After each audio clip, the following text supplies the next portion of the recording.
É raro eu ao domingo não estar nas minhas paróquias, mas também me sabe bem, às vezes assim, arejar um bocadinho. Antes de começar a comentar a palavra de Deus, eu estou curioso, porque já vi muitas caras novas. Às vezes nos retiros encontramos muita gente que eu chamo o grupo dos fidelíssimos, não é? que participam todos os anos. Também há alguns. Mas este ano a sensação que eu tenho é que está cá muita gente que veio pela primeira vez, mas posso estar enganado. Então eu ia perguntar, quem é que vem pela primeira vez a estes retiros do Arnaldo? Ainda é um grupinho jeitoso. Não é? Sejam bem-vindos. Sejam bem-vindos. Não se assustem. É tudo boa gente. Não se assustem que é tudo boa gente. Temos uma pancadazinha, é verdade. Ó, Sr. Padre, olha que estes retiros são muito diferentes do que eu estou habituado. Eu compreendo. Mas eu queria ajudar os que vieram pela primeira vez e pedir aos mais velhos, aos que já vieram mais vezes, se os que já vieram mais vezes, está aqui alguém que tenha recebido algum milagre, alguma graça de Jesus, que tenha recebido noutros retiros. Pode levantar o braço, sem medo. Ora bem, 3, 4, 5, 6, 7, 8, 9, 10, 11, 12, 13, 14, 15, 16, 17, 18, 19, 20, 21. Então palmas para Jesus. 22.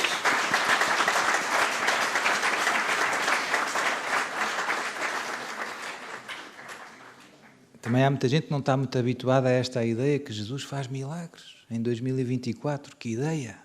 Isto era só no Evangelho, já não é preciso. É preciso. Não é?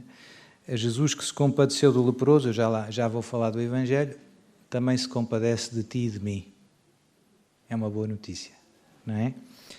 Mas antes de entrar no Evangelho, queria comentar brevemente esta frase famosa de São Paulo, que lemos na segunda leitura, que tem muitas coisas que se lhe digam e que penso que nos pode animar. Eu gosto muito desta ideia. Quer comais, quer bebais, ou façais qualquer outra coisa, fazei tudo para a glória de Deus. No fundo é esta parte final. Fazei tudo para a glória de Deus. E São Paulo, no fundo, dá alguns exemplos. Comer e beber. O que é isto de fazer tudo para a glória de Deus? O que é que isso na prática significa? Significa que eu, quando estou a comer a sopa, tenho que dizer é para a tua glória, Senhor. Entre cada colherada, ou é mais que isso, ou é alguma coisa diferente? O que é fazer tudo para a glória de Deus? Pegando um bocadinho aqui no testemunho que escutámos, o Jácomo dizia que houve uma fase da vida dele em que, no fundo, o centro da vida dele era o trabalho. Ou era a família, a esposa, ou era o filho. Era isso que, digamos assim, em função do qual ele vivia. O que é que o fazia acordar de manhã? Aquela ânsia de trabalhar. E não são coisas necessariamente más. Trabalhar não é pecado. Mas fazer do trabalho Deus, isso sim é pecado. Estão a ver a diferença? Jesus trabalhou, São José trabalhou, mas o pecado foi ocasião, o trabalho foi para São José e para Jesus e para Nossa Senhora, ocasião de dar glória a Deus. Mas a gente pode fazer coisas boas de uma maneira má. Aqui é que está o ponto. Não é? E isto interessa-nos a todos. Não nos interessa apenas fazer coisas boas, nem fazer o bem. Mas interessa-nos fazer bem o bem. Parece um jogo de palavras, mas não é. Fazer bem o bem, ou seja, fazer pelos motivos certos. E os motivos às vezes não se veem exteriormente. Não é? Um homem a trabalhar para ganhar dinheiro, simplesmente, ou para... não se vê a diferença externamente. Às vezes acaba-se por ver, se a gente conhecer bem a pessoa e conviver com ela, percebe.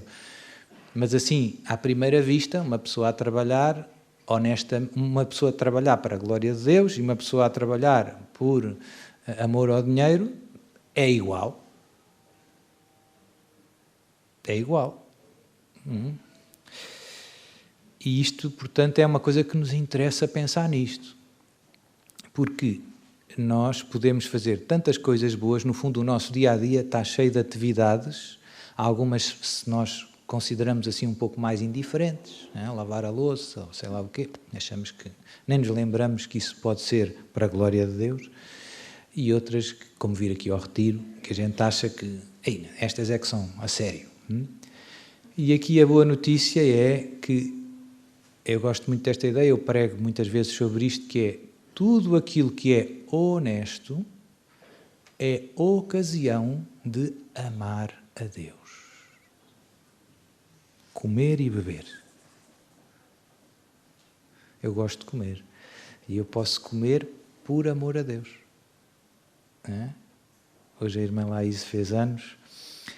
E nem vos conto o que foi o pequeno almoço. Dei muita glória a Deus.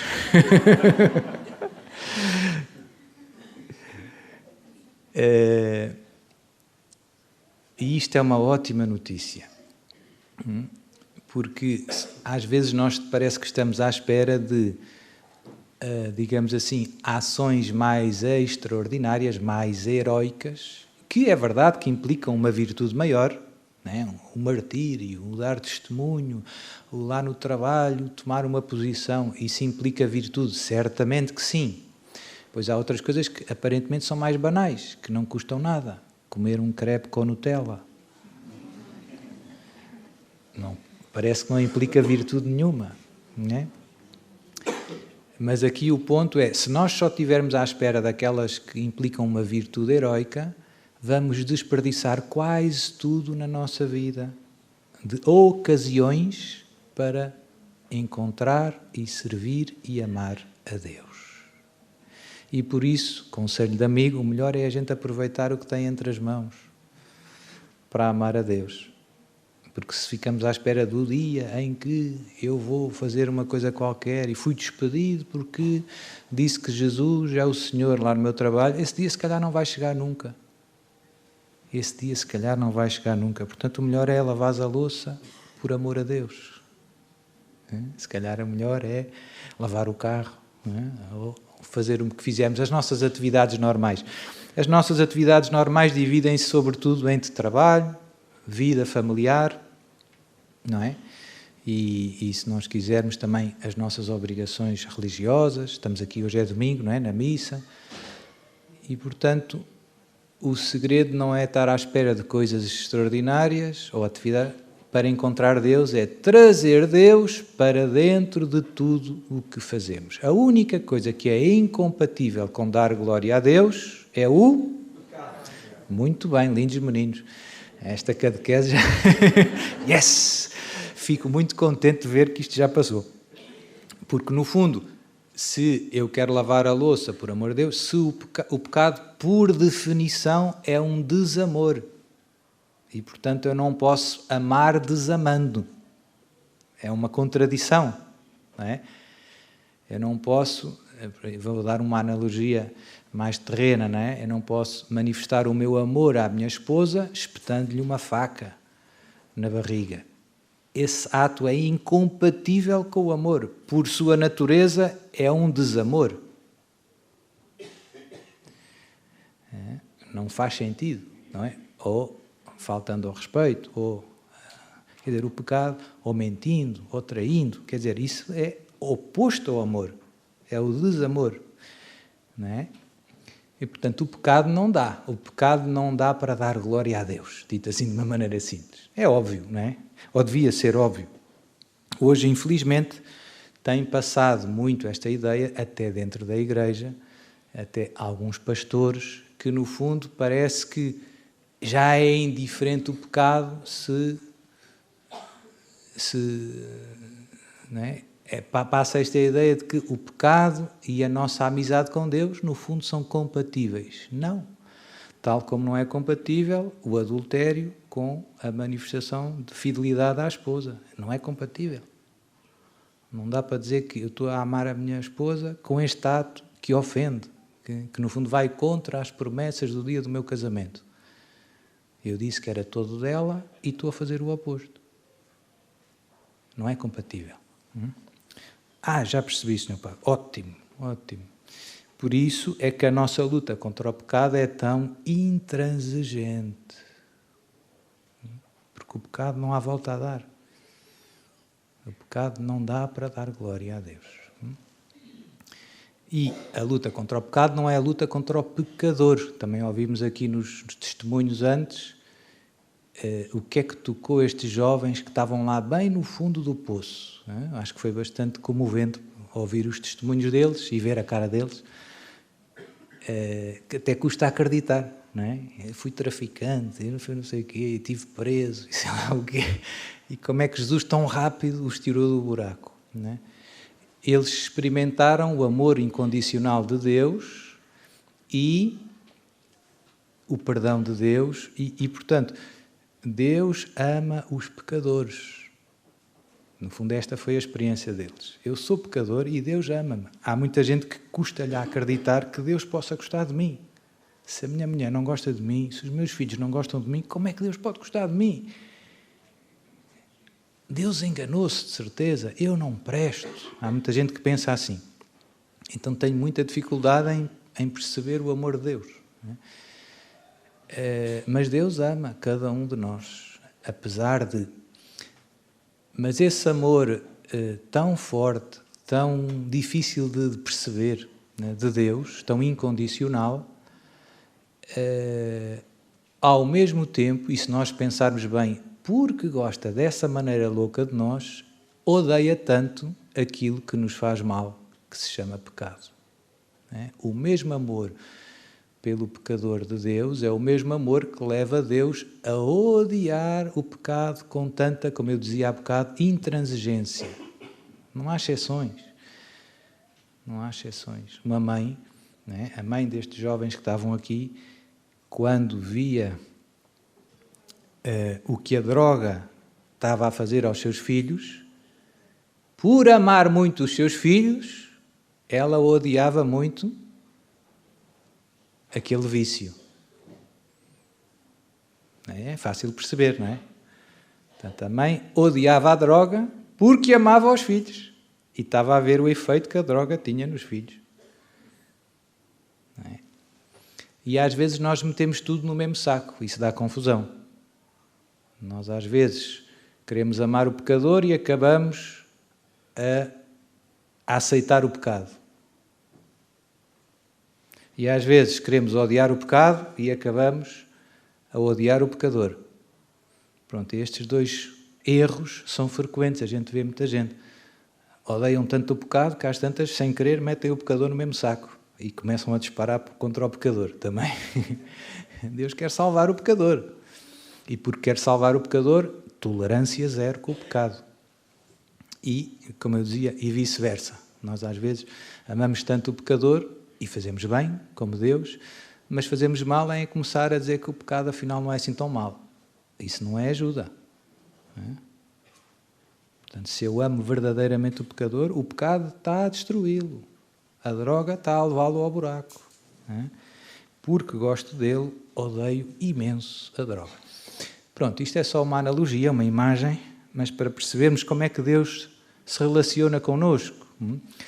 E como eu digo, hoje vivemos tempo de confusão em que a gente vê estes dois erros frequentemente. Né? Com esta misericórdia, misericórdia, misericórdia, às tantas nada é pecado. Isso não é misericórdia. Uma misericórdia sem verdade não salva. Não salva ninguém. Dar palmadinhas nas costas e dizer que está tudo bem, dar mais seringas, não ajuda. Não ajuda aos drogados. Não é? E vice-versa, não é? A bater, a meter no mesmo, no fundo, odiar os pecadores por causa do pecado também não salva. E também não é o coração de Deus. Pronto, já falei disto muitas vezes, mas é só um aperitivo, porque penso que tem a ver com esta questão que escutámos do em tudo dar glória a Deus. Somos convidados a amar Deus em tudo o que fazemos, as tarefas mais banais orientá-las, tecnicamente dizemos ordená-las a Deus. Eu faço isto porque é que eu estou a lavar os dentes? Porque amo Jesus.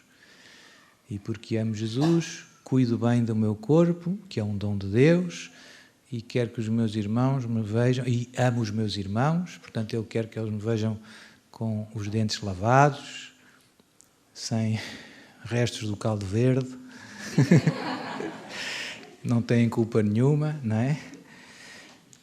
Portanto, o amor me põe em movimento tudo, até as coisas mais banais. Não é?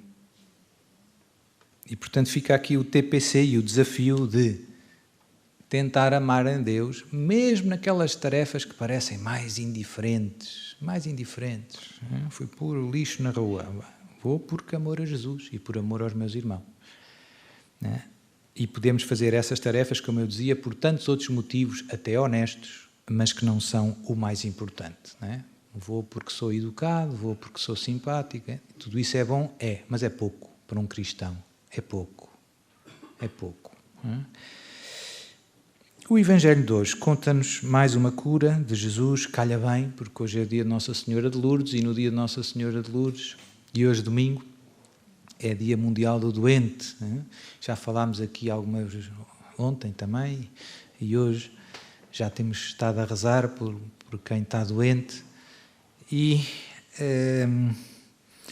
o que é que eu queria dizer? Primeira coisa, que no fundo, se nós pensarmos bem, no corpo ou na alma, não há ninguém 100% são nesta terra.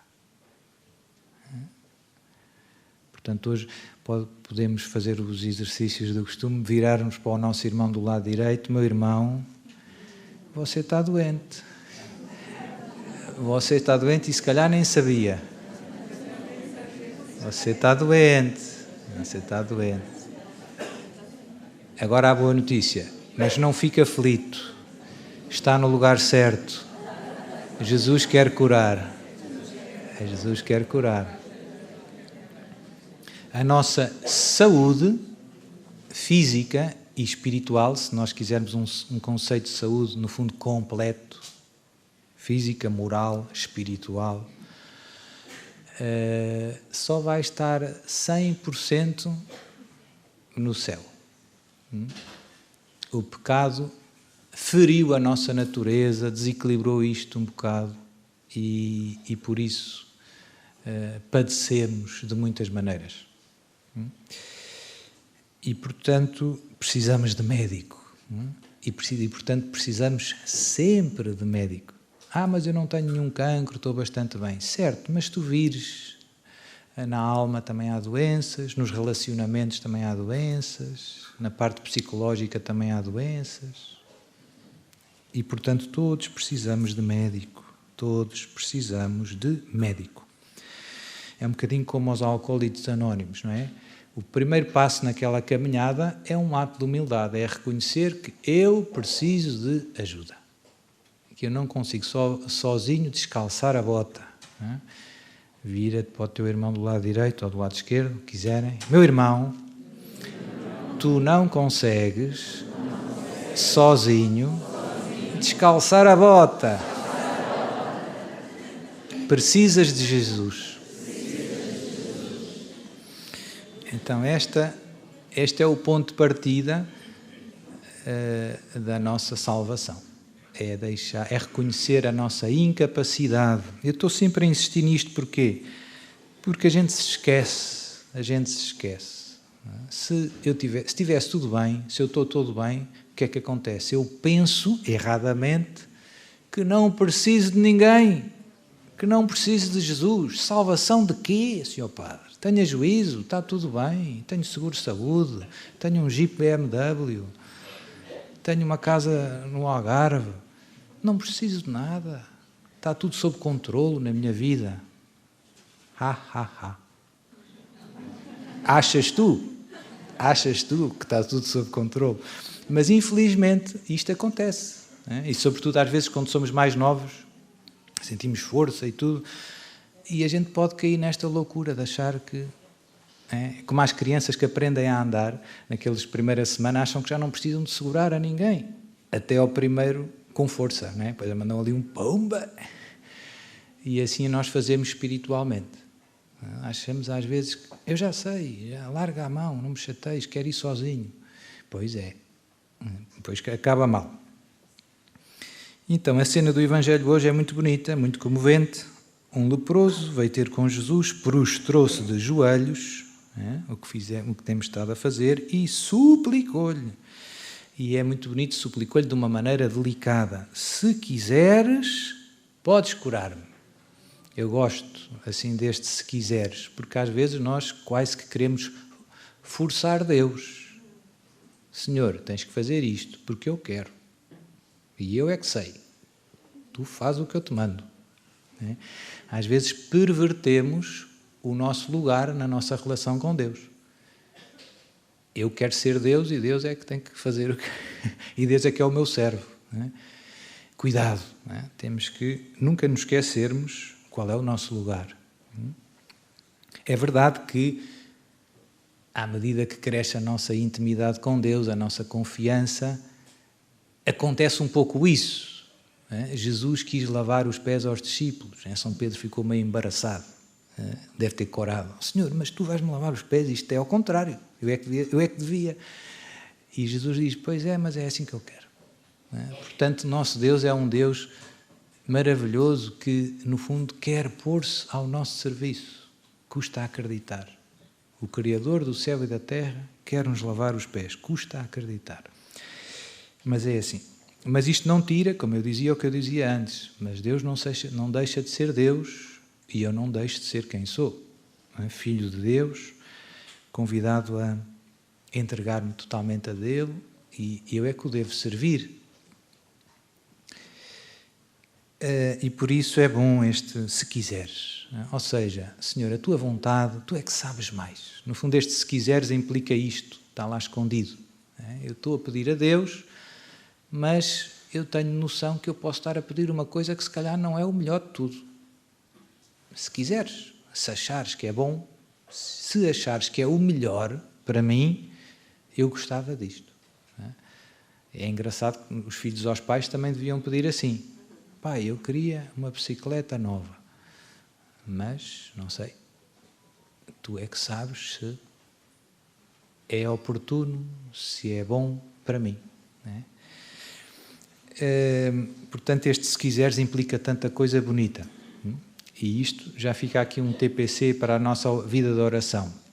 Se calhar nós devíamos pôr mais esta condição naquilo que pedimos habitualmente. E nós pedimos coisas boas. Deus, eu queria, se quiseres, podes curar-me do cancro.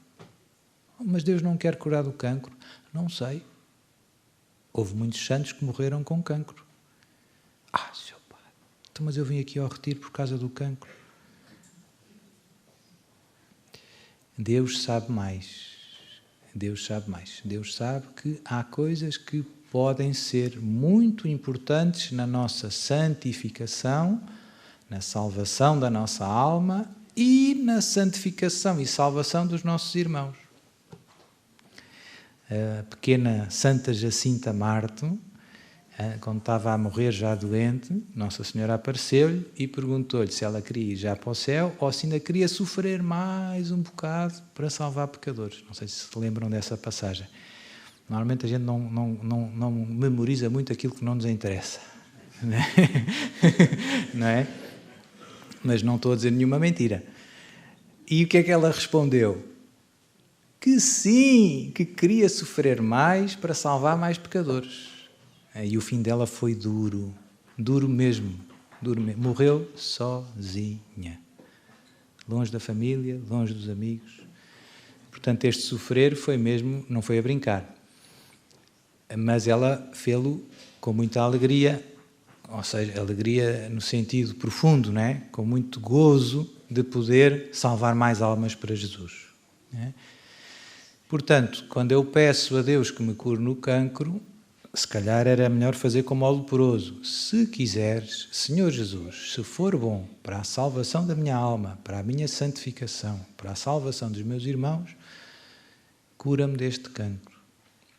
O que é que Jesus vai responder, Senhor Padre? Não sei. O que é que eu vejo? Eu vejo que Jesus cura muitos, né? Já vimos aqui há bocado, 20 e tal pessoas já receberam milagres aqui nos retiros. Né? Mas também vejo que Jesus não cura todos. Oh, Sr. Padre, mas eu vim de Lisboa. Nem as orações mais fervorosas, porque depois às vezes as pessoas começam a atribuir a outras causas, porque eu não mereço, porque eu não tenho fé, rezo o Sr. Padre porque o Sr. Padre é que é ouvido. Não tem a ver com isso. Às vezes tem a ver com o que mais convém à nossa alma. São Paulo era um homem bom de Deus ou não? E ele diz lá nas cartas dele, eu já rezei 3 vezes ao Senhor que me tirasse este espinho da carne, e o que é que ele ouviu? Basta-te a minha graça, é na fraqueza que se manifesta o meu poder.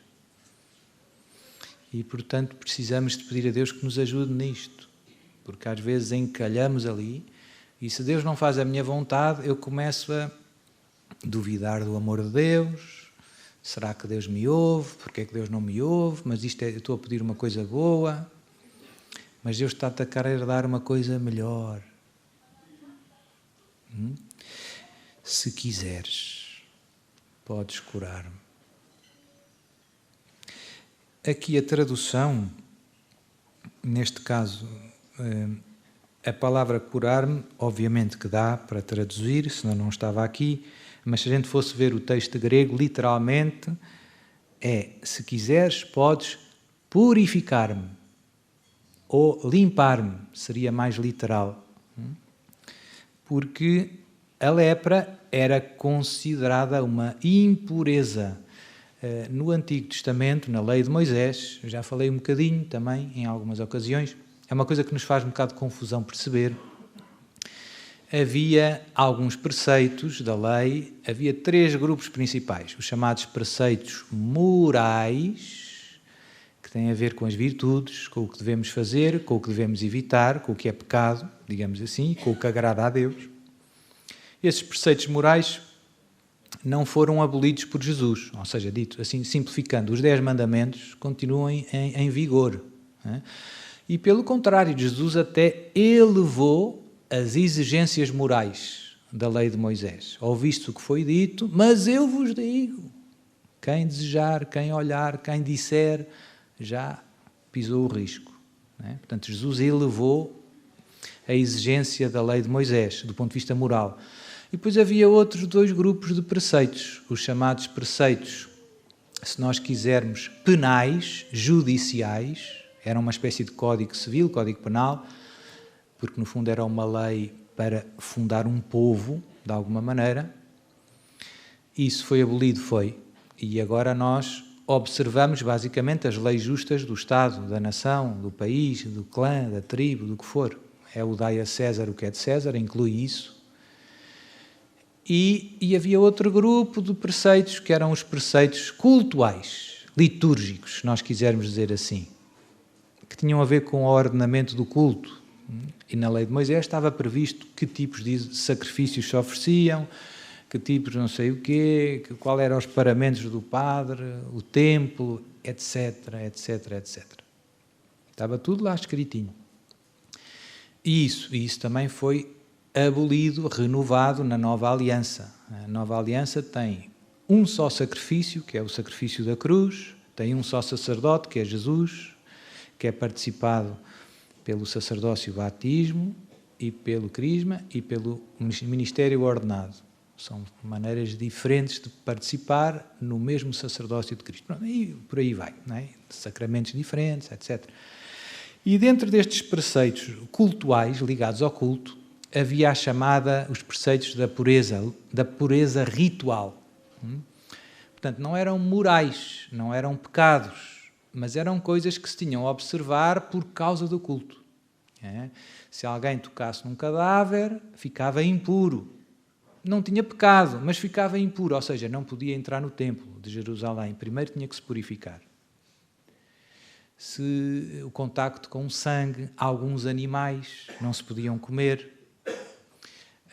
Havia assim os chamados preceitos da pureza ritual ou da pureza legal, enfim. na lei de Moisés, como eu dizia. Para nós isto é uma coisa muito estranha, como isto há com Jesus, digamos assim. Aqui isto faz parte, porque é que Deus fez isto? Porque faz parte de um caminho de pedagogia de Deus. Deus foi formando um povo, foi educando um povo, como um pai, digamos assim, educa um filho. E há coisas que os pais, há regras que os pais dão aos filhos quando têm 3 anos, quando têm 5, quando têm 10, quando têm 18 e depois que já não têm mais. Portanto, aquilo faz parte de um caminho, de uma educação, se nós quisermos. Porquê é que Deus pôs estes preceitos da pureza ritual? Para nos ensinar várias coisas, que o culto a Deus tem que ser puro, que eu não posso prestar culto de qualquer maneira. Que a minha oferta a Deus tem que ser bem feita. Não se podia oferecer, por exemplo, um animal cego, um animal coxo, tinham que ser as primícias, etc. Portanto, há toda uma catequese por trás. Embora já não sejam obrigatórios, a gente consegue perceber a lógica. E em relação à lepra, por exemplo, aqui havia também algumas questões óbvias de saúde pública. A lepra, sendo uma doença contagiosa, a pessoa punha em risco a saúde do povo, não é? Portanto, se ficar em casa, vai contagiar a família. Depois, se vai ao templo, vai contagiar as outras pessoas, não é? Pronto. Portanto, isto para contextualizar e para a gente perceber. E por isso, na primeira leitura, nós lemos aqueles preceitos da lei de Moisés, do Levítico, em concreto, que falavam como é que se devia proceder se alguém tivesse lepra. E basicamente a situação era triste, era muito dolorosa, porque além da doença muitas vezes ser mortal, era uma espécie de bomba relógio. A gente sabe que mais tarde ou mais cedo vai morrer, não é fácil gerir isso. A seguir, a acrescentar a isso ainda tínhamos, eu tinha que ser segregado, eu tinha que ser separado da minha família, do meu povo, e tinha que viver à parte, isolado. E tinha que vestir uma roupa diferente, cabelo comprido, um sininho, e gritar se alguém se aproximasse, impuro, impuro. Quer dizer, era dose, como se costuma dizer, não é fácil. Era uma coisa que se vivia sozinho, quer dizer, já bastava a doença, em cima disto eu ainda tinha que ficar separado, não podia ir ao templo, não podia mais, não é? E ainda havia um terceiro aspecto, que se nós pensarmos, que também era bastante humilhante, era o julgamento, porque no Antigo Testamento, no Novo Testamento Jesus ajudou a corrigir muito isto, havia muito esta noção, era muito viva da retribuição terrena de Deus, ou seja, se alguém peca, vai ser castigado nesta vida. Com o Novo Testamento, Jesus ajudou-nos a perceber que a retribuição pelo pecado é sobretudo eterna. Deus também castiga nesta vida, sim, mas não necessariamente. E já no Antigo Testamento havia esta questão. Porque é que o justo, se não pecou, sofre? Porque é que o livro de Jó, o famoso livro de Jó, não é? E então, portanto, isto não é propriamente preto e branco. O Antigo Testamento pensavam assim, o Novo assim. E no Novo Testamento também temos casos que Jesus diz, vai, não voltes a pecar, para que não te aconteça nada de pior. Estava paralítico, não é? Não conseguia ir à piscina. E Jesus diz, vai, não voltes a pecar, para que não te aconteça algo pior. Ou seja, aquela paralisia, a causa era um pecado pessoal. Este nexo do pecado e do sofrimento é verdadeiro, só que às vezes não é imediato. Todo o mal que existe no mundo tem como uma raiz última o pecado. Só que pode não ser o teu. Pode ser, no limite, é sempre o de Adão e Eva. Portanto, é importante perceber isto. E então as pessoas olhavam para os leprosos como malditos, como alguém que é um pecador. Estás com lepra porque pisaste o risco. E não é necessariamente assim. Não é? Como aconteceu com Jó. Jó também ficou com chagas e não sei o quê. Não é? E o Jó não tinha pisado o risco. Mas as pessoas olhavam para ele, és um maldito. foste amaldiçoado por Deus porque pecaste. E esse juízo também deve ser bem doloroso. Não é? Portanto, já temos 3 fontes de sofrimento. Uma bomba relógio, eu vou morrer, é só uma questão de quando. Ter que viver longe de toda a gente, só podia ter outros leprosos ao pé de mim. E o julgamento, e os outros olharem para mim e dizerem, este tipo é um pecador do pior. Portanto, não era fácil.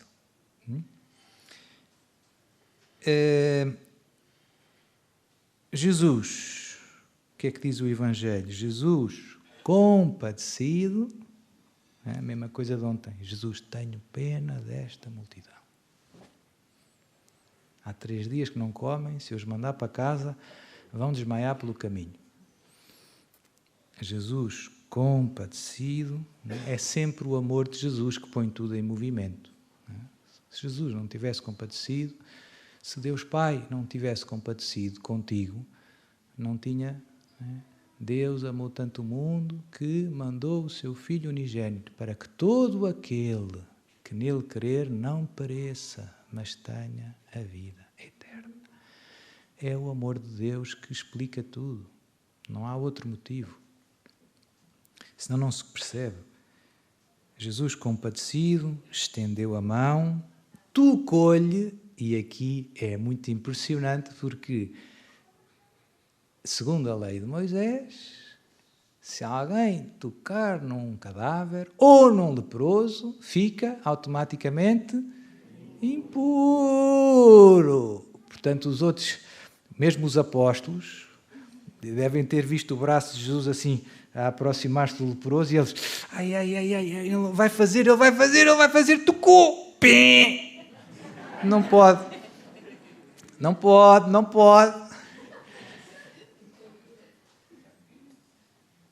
Jesus às vezes faz umas coisas, é como as curas ao sábado, ou comer as espigas, ou comer... Não pode. Os fariseus ali não pode.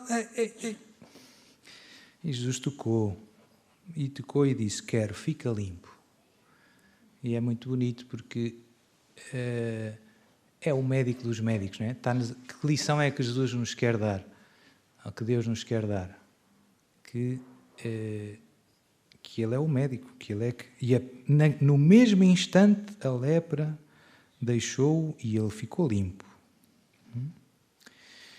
Pronto. Portanto, eu acho que é muito importante. Também havia a mesma ideia, se nós quisermos, Jesus vai almoçar com os pecadores.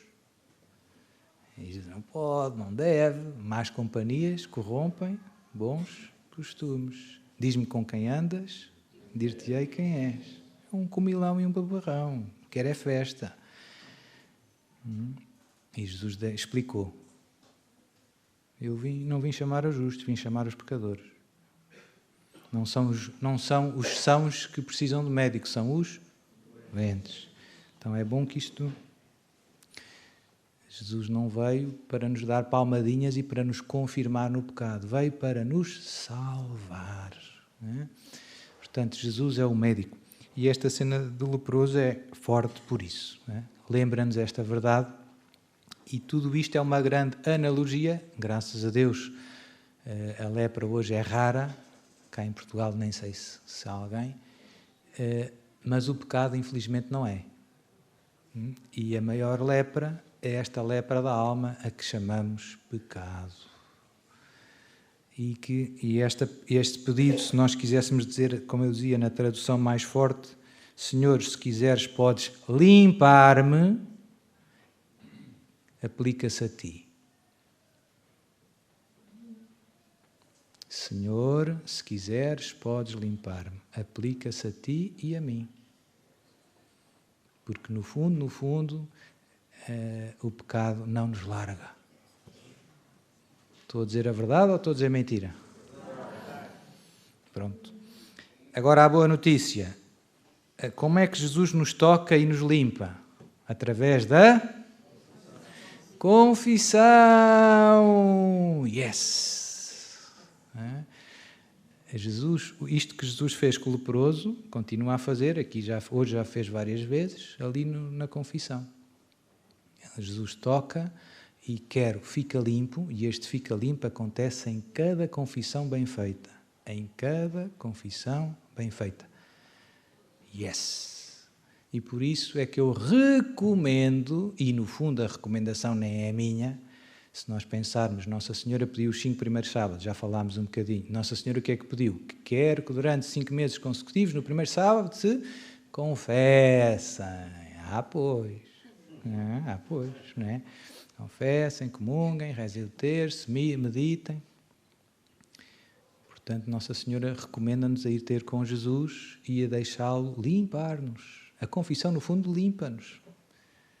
E eu estou sempre a dizer as mesmas coisas, mas porque são importantes. As coisas importantes têm que se repetir, como às mães. É? Já arrumaste o quarto? Por acaso não é muito importante. Mas fazer os trabalhos de casa. Aqui, histórias do costume. Arruma a cozinha. Não é? As coisas importantes temos que insistir. E eu vejo que nós temos muito cuidado com a higiene do corpo. Quem é que costuma tomar banho? Levanta o braço. Quem é que costuma lavar o cabelo? Eu tenho pouco, não é? Poupa no shampoo. Quem é que lava os pratos? Mas às vezes com a alma, porque é que somos tão desleixados? E dizemos assim, Sr. Padre, mas eu já sei que vou sair dali e vou pecar outra vez, porque a minha mulher tira-me do sério. E é verdade, vais pecar outra vez. Mas também quando sujas o prato, quando acabas de comer a sopa, também não dizes, bom, eu não vou lavar o prato porque amanhã vou comer outra vez, neste prato. Portanto, vou limpar para quê? Vai-se sujar, não é? Não fazemos isso. Mas porque é que com a alma fazemos? Não percebo. Ainda estou a tentar perceber. Portanto, temos que ganhar este hábito de, como fazemos com o corpo, de uma higiene regular. Como eu digo, Nossa Senhora em Fátima, no fundo, pediu-nos, nos 5 primeiros sábados, uma vez por mês, lavarmos a alma. Em Medjugorje há uma frase que eu gosto, que é a mesma ideia. Nossa Senhora diz, não há na Terra nenhuma criatura, referindo-se à humanidade, não é? Que não precise de se confessar pelo menos uma vez por mês. Não é? E pronto. E o triste das pessoas que não têm cuidados de higiene é que nem notam que cheiram mal. Não sei se já perceberam. Acontece, estou a dizer bem também, não é? A gente vai ter com um senhor, não sei o quê, lá anda e tal, e aquilo é sarro por todos os lados, sei lá, com mosquitos à volta e tudo, já tresanda, ele não dá conta. E acontece isto na nossa alma, na nossa vida espiritual. A gente acomoda-se, habitua-se a conviver com o pecado e para de lutar. Não é? Portanto, onde é que eu quero chegar? Eu quero chegar que é preciso estes bons hábitos de higiene espiritual, ou seja, confissão frequente, eu costumo dizer pelo menos uma vez por mês, que no fundo é Nossa Senhora que diz. Noutra aparição, Nossa Senhora dizia que quem quiser ser perfeito, e no fundo é uma coisa que Jesus diz para todos, sede perfeitos como o vosso Pai do céu é, confesse todas as semanas. Sr. Padre, agora foi a gota d'água, vou-me levantar, está tudo maluco aqui dentro. Algum de vocês está a pensar, Sr. Padre, isso é muito bonito, mas se eu fosse lá à minha paróquia dizer ao Sr. Padre que me queria confessar e para a outra semana aparecesse lá outra vez, ele internava-me no Júlio de Matos. É um bocado verdade. Pronto, temos que ter paciência, mas também podemos explicar com paciência, dizer ao Sr. Padre, não é escrúpulos, porque depois a gente vai começar a confessar-se e dizer, isso é uma estupidez. Sr. Padre, eu zanguei-me com a mulher. Diga lá, não tem nada, não precisa. Não é verdade. Quando o nosso amor a Deus é grande, tudo aquilo que fere o nosso amado não é pequeno. E é um bocado, se nós quisermos, a analogia da relação humana. Não é? Se o namorado está apaixonado, se ela está apaixonada, Coisas pequeninas magoam e a gente sente. Por exemplo, ela chega à casa, ele está ali e ela diz: ai querido, trouxe-te aqui não sei o quê, não é? Uns sapatos e umas coisas que eu vi nos saldos. Ai, e ele está a olhar e depois olha para a televisão, está lá o Benfica, e ele fica ali a olhar e tal. Ela, eu achei fantástico e tal. Quando ela olha, ele está a olhar para a televisão. Ui! É grave. Não, não é grave, coitado.